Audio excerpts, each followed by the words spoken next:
Hey guys, what's going on? It is Lord Mark here, back with another Pokemon video. Today we're not going to be doing a battle. We're going to be doing a series I'd like to start on the channel called How to Counter for VGC.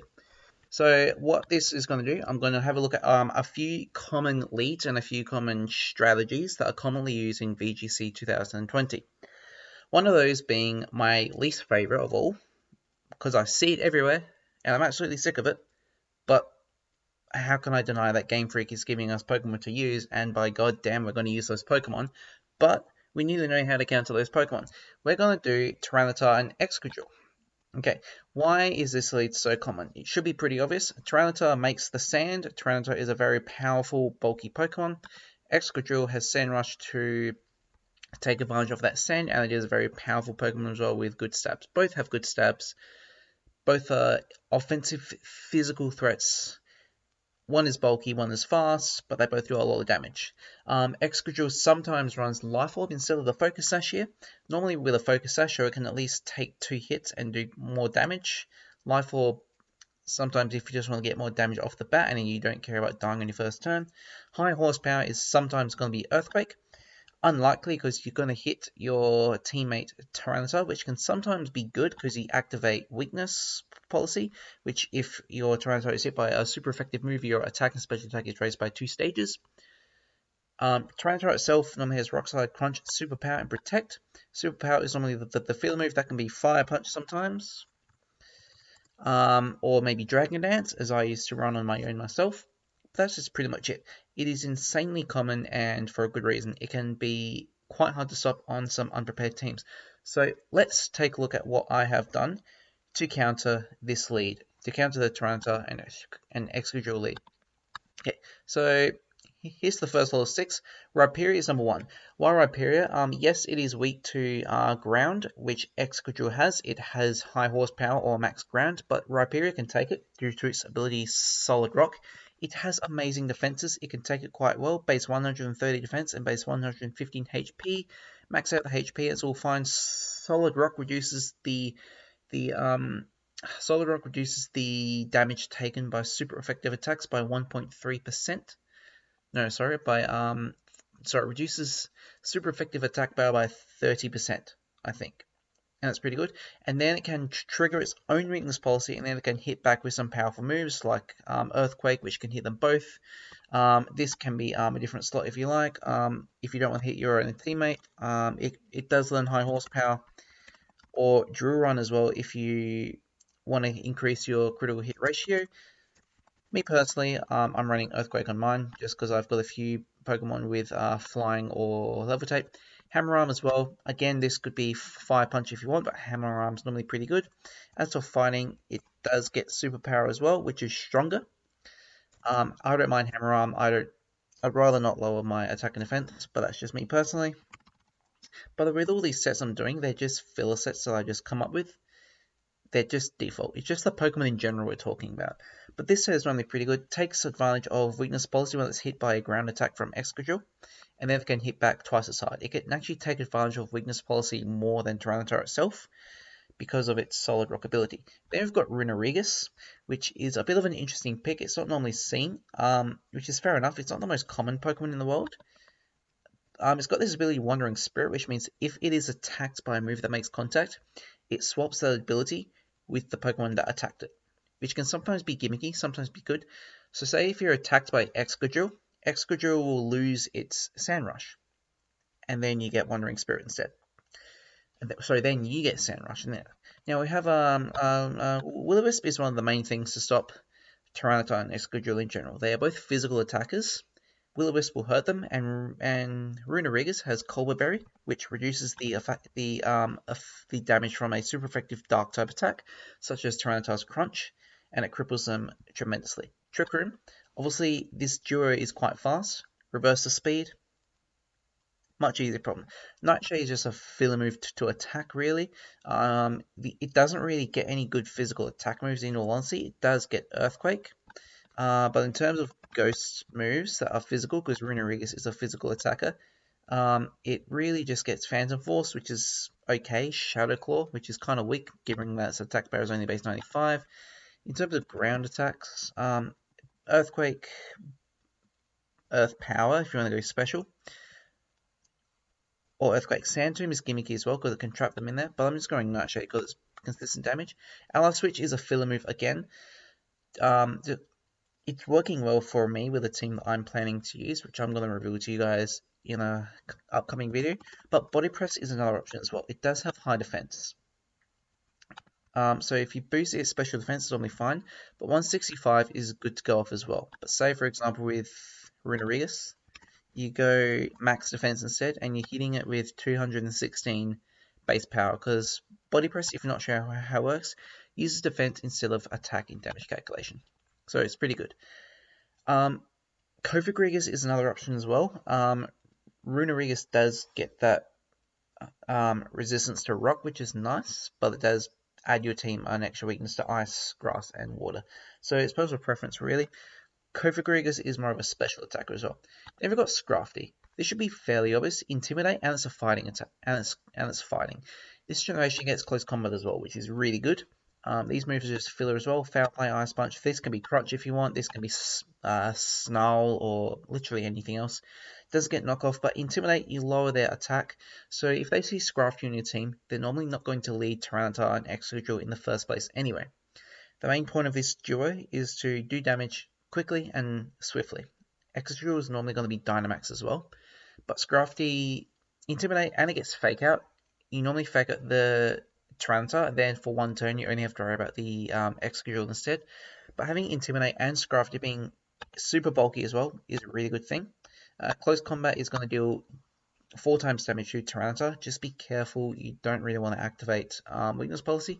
Foul Play is good against Excadrill because while Scrafty's attack is good but not great, Excadrill's high attack stat is something that Foul Play can take advantage of. You have Corviknight. Flying Steel is amazing typing. Mirror Armor means that you're not worried about lowering your stats. And if you let Corviknight get a few of this attack here, being bulk up, increase attack and defense, then you have that as well. Body Press as well, which is super effective damage against Tyranitar and Excadrill, sorry. And after a few bulk ups as well, that's going to be doing some serious damage as well. And Mirror Armor, you can't really lower your own stats. Well, you can, but they can't lower your stats. And they, unless Tyranitar unless they run a fire move like Fire Punch, then Corviknight does get into a bit of trouble. But even so, you can take a Fire Punch or two. Just be careful if they Dynamax. Then we have Dracovish. Obviously, we all know Dracovish and what it does. Vicious Rend, Choice Band, Strong Jaw, and the boost that Vicious Rend gets from its own effect is very powerful. Now, let's do some calcs here. Jolly is going to outspeed Tyranitar, but it's not going to outspeed Excadrill. If Excadrill is running max speed on either Adamant or Jolly, there is no way Dracovish can outspeed it. So that's why with Vicious Rend, you're going to target the Tyranitar, and it does take out Tyranitar as well. Not Dynamax though. I think I've got a calc here. We've got Dracovish with Tyranitar. Vicious Rend, if you do attack first, is guaranteed one hit KO. Easy done. Without the boost, you don't get a KO. You get a guaranteed 2 hit KO. This is with Tyranitar with max HP though. If you Dynamax, if they Dynamax their Tyranitar for whatever reason, then Vicious Rend won't KO at all. So just be careful of that. Alright, but yeah, Dracovish is fairly standard. It's obviously it's got the most powerful water attack in the game, and you know they're going to target your Dracovish to try to take it out. So just make sure Dracovish has some support. Then we have Conkeldurr, another fighting type. Fighting types against this duo that can take hits from the physical spectrum are going to be very good. Scrafty good, Conkeldurr can do it as well, and Conkeldurr can do more damage. Guts, Flame Orb plus 140 base attack. Close Combat, which it now gets, is a lot of damage. I think I've got a calc for it. Conkeldurr can kill Tyranitar no issues. If you Dynamax it, it can still kill it. It is a guaranteed one hit KO with Close Combat on a Tyranitar with max HP. So that's some good information. Conkeldurr is probably one of the best counters besides maybe Rhyperior and Scrafty. Scrafty is more of the bulky option. Conkeldurr is more of the damage option. Probably with Trick Room, Conkeldurr is going to be really good. In fact, Runerigus and Conkeldurr. Tyranitar and Excadrill can do probably nothing. Alright. Next, we've got a few more Pokemon. We have Rotom Wash, Choice Scarf. Obviously, you can run Bulky Rotom if you like. Hydro Pump does major damage to them both, and you can burn them as well. Burning them is both going to be very, very good. Obviously, Bulky is an option as well. Just be careful though. If Excadrill decides to go Mold Breaker instead of Sand Rush, then you are probably going to lose to High Horsepower or Earthquake. And Choice Scarf, you don't outspeed Excadrill in the sand. Just keep that in mind, no matter what. But if they are in the sand anyway, then you're going to outspeed them if they run Mold Breaker. So that's pretty good. You have Como-O, the Forgotten Spray Legendary card. That's a bit garbage, but in this situation, it's actually pretty good. Choice Specs, just because, well, okay, Como-O is one of those Pokemon that can be very flexible. Aura Sphere, that could be Focus Blast if you want more power. Clanging Scales can, it hits both targets, which is going to be very good. The main point of it is, though, is that it can take hits. It doesn't care about any of their moves because its bulk is fairly natural. It's got good natural bulk, so it doesn't have to worry about relying on boosting bulk to the damage. You can just boost attacking stats and get some knockouts instead. Here on top, very similar to Scrafty, it's an Intimidate Pokemon that's a fighting type as well, so it doesn't care about rock. In addition to that, it can take less hits than Scrafty, but it's a bit faster as well. Probably Scrafty instead, but Scrafty is more weak to Fairy. Then we have Weezing as well. Now the problem with Weezing is that it is weak to ground, but neutralizing gas, you're going to stop the sand from being up. If you don't stop the sand from getting up, you can switch Weezing in on something that is... Okay, so for example, you switch Weezing in on something that outspeeds on... let me try that again, I'm really sorry. So, you don't have Weezing on the field. You lead with 2 Pokemon. One of your Pokemon can outspeed Excadrill outside of sand. So you switch Weezing in. The minute you do, neutralizing gas takes effect, and Excadrill no longer gets access to Sand Rush, and you now have that Pokemon outspeed Excadrill, and you can attack it. It's pretty good. The only problem is that it's Poison type, and it's weak to ground, and they both have ground attacks. Then we have Sableye. Obviously Whimsicott could be in this spot as well, but Sableye gets Will-O-Wisp, and Whimsicott does not.